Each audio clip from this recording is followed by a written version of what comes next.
ওই আমি সান্ডা খাই মুরগির আন্ডা। ইচ্ছিরে লাগছে বহুত ঠান্ডা। সৌদি আরবে কফিলের যন্ত্রণায় 1971 সালে আমার দাদা পরদাদারা সৌদি ছেড়ে বাংলাদেশ এসে বসবাস শুরু করছিল। থ্যাংক ইউ দাদু। দাদা যদি সৌদি না ছাড়তো এতদিনে তো কফিলের ছেলেবেলের পেটে চলে যাইতাম। সবুজ সবল বাংলাদেশে খুব রিল্যাক্সে আছি। না আছে কফিলের যন্ত্রণা, না আছে মরুভূমির যন্ত্রণা। কি আনন্দ আকাশে বাতাসে। মন্ত্রী, ওই মন্ত্রী, আরে ওই মন্ত্রী। জি জি হুজুর। সারাদিন টিকটক দেখ লইব, রাত সবার কাম করবো কেঠা? তোমার জেঠা। আরে হুজুর দেখেন না, নেট দুনিয়া তো পুরাই ঠান্ডাময়। আপনি তো পুরাই ভাইরাল হয়ে গেছেন। নেটে ঢুকলেই খালি আপনার ছবি। কি কর তাই নাকি? কিরে ফোন দিল কারা? হ্যালো, কে? সময় টিভি ইন্টারভিউ দিতে হইব। বাহ ভালোই তো। আচ্ছা ঠিক আছে। আবার কারা? হ্যালো, কে? নিউজ 420। কি আপনার চ্যানেলও ইন্টারভিউ দিতে হইব?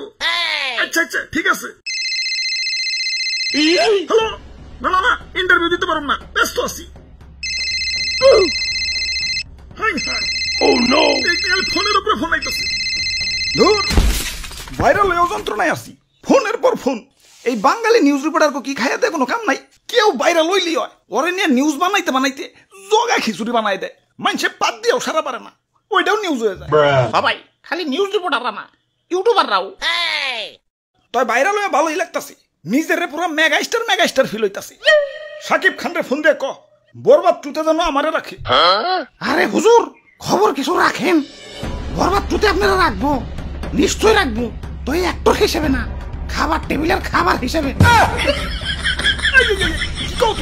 হ্যাঁ, দেশে ঠান্ডা ভাইরাল হওয়ার পর থেকে দেশের পাবলিকরাও আমাকে ধরে ধরে খাওয়া শুরু করছে। অনেকে তো ঠান্ডা ভেবে বেচারা ঘুষাবেও ছাড় দিতেছে না, ঘুষাবো খাইতেছে। কও কি সৌদির কফিল কি বাংলাদেশে বললো নাকি? হুজুর এই মাত্র খবর পাইলাম, সুলতান ডাইনে ঠান্ডা বিরিয়ানি চালু করছে। এতক্ষণে কাম হইছে, বংশ তো নির্বংশ হয়ে যাবে।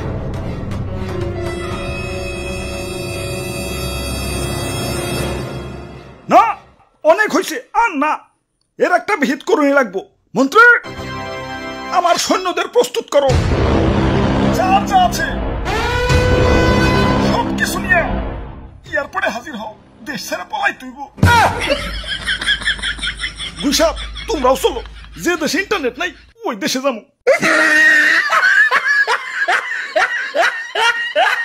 দাদু, ওয়েদারটা সুন্দর না? পিকনিক করবার মন চাইতেছে। ওরে বাপুরে, আমি এর মধ্যে নাই। ইয়া গতবার আমাদের দিয়ে মুরগি চুরি করাইছিলে, ইয়া ধরা পইরা কি দৌড়ানি ডাইনা খাইছি। এই বুড়া বয়সে আমি আর দৌড়ানি খাইতে চাই না। আরে দাদু, এত ব্যাকডেটেড হইলে চলবো? মুরগি দিয়ে পিকনিক করার যুগ এখনো আছে নাকি? ফেসবুক চালাও না নাকি? বুঝছি ভাই, চাচা সান্ডা দিয়ে পিকনিক করবেন তো সেই মজা ভাই। কিন্তু সান্ডা পামো কনে? সান্ডা তো মরুভূমিতে থাকে। এখন এই গরমে কি মরুভূমিতে যাবো নাকি? আরে দাদু, ঠান্ডা ধরতে আবার মরুভূমিতে যাওয়া লাগে নাকি? বাংলাদেশের জঙ্গলেই তো অভাব নাই। তাহলে তাড়াতাড়ি চলেন ভাই, দেরি করুন যাবো না, আগে সান্ডা ধরে নিয়ে আসি। ইয়া কই, ইয়া দূর দূরান্ত তো কোনো সান্ডা দেখতাছি না। খারাপ, ওই দিকটা একটু দেখে আহি। ধুর, সান্ডার আন্ডাও তো খুঁজে পাইতেছি না। চলো দাদু, পোল্ট্রি দিয়ে পিকনিক করি গে। আরে দাদু, পাইছি ধরছি। আরে আমি একা ধরে রাখবার পারতেছি না। দাদু তাড়াতাড়ি হো। ভাই শক্ত করে ধরেন, সাইরেন না ভাই, সাইরেন না। ওরে বাপুরে, আইট করে ধরো। দাদু তাড়াতাড়ি হো। শরীরে অনেক শক্তি, একা ধরে রাখবার পারতেছি না।